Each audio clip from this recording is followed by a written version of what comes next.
Pacea Domnului la toți frații mei și zic ca Dumnezeu să vă binecuvinteze pe toți.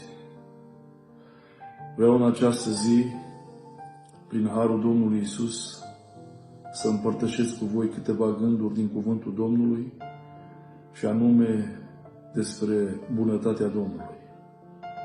Pentru că doar prin bunătatea Domnului noi ne putem bucura de viață și de binecuvântările pe care El ni le-a dat. În Psalmul 13, la versetul 5, psalmistul David spune un lucru deosebit. El spune: am încredere în bunătatea Domnului. Vreau să vă aduc aminte de Iosif. El a ajuns să fie aruncat în temniță datorită neprihănirii. Și în Geneza 39, cu versetul 21, spune că Domnul a fost cu el acolo în temniță și nu numai că a fost cu el, dar cuvântul Domnului ne spune că Dumnezeu și-a întins bunătatea Lui peste el. Așa cum de fiecare dată Dumnezeu își întinde bunătatea Lui și peste noi. Numele Lui să fie binecuvântat. Vreau să vă încurajez ca să vă puneți încrederea în Dumnezeu și în bunătatea Lui. Să nu vă îndoiți niciodată de dragostea Lui și de bunătatea Lui. De asemenea, în Psalmul 86, la versetul 15, cuvântul Domnului ne spune că Dumnezeu e bogat în bunătate. E bogat în bunătate. Adică ce înseamnă lucrul acesta? Bunătatea Lui e una inepuizabilă. Bunătatea Lui. De asemenea, în plângerile lui Ieremia, capitolul 3, de la versetul 22, versetul 23, spune că bunătățile Domnului și îndurările Lui se înnoiesc în fiecare dimineață față de noi toți frați și surori. Deci bunătățile Domnului se înnoiesc.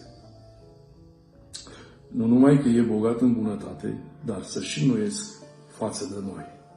Numele Lui să fie binecuvântat.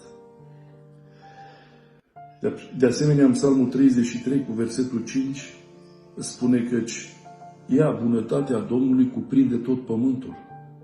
Nu-i loc.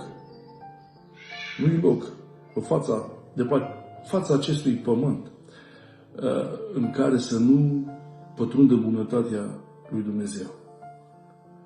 Frați și surori. Deci bunătatea Lui e atât de mare încât cuprinde tot pământul.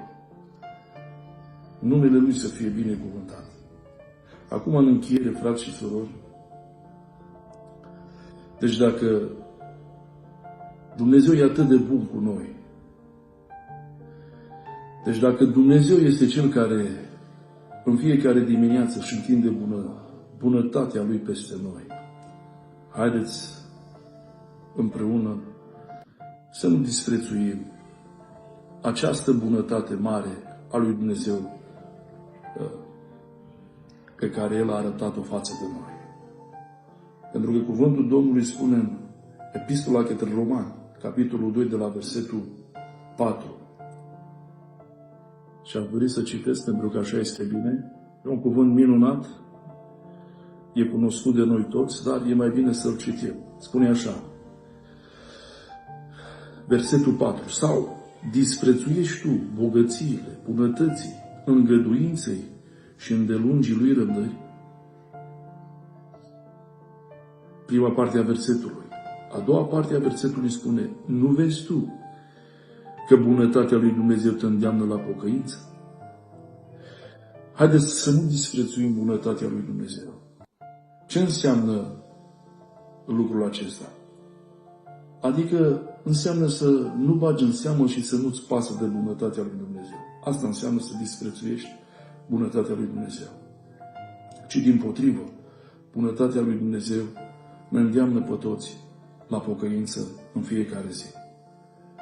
Dumnezeu să vă binecuvinteze și sper că acest video și mesajul pe care Duhul lui Dumnezeu mi l-a pus în inimă să vă fie de folos atât vouă cât și mie.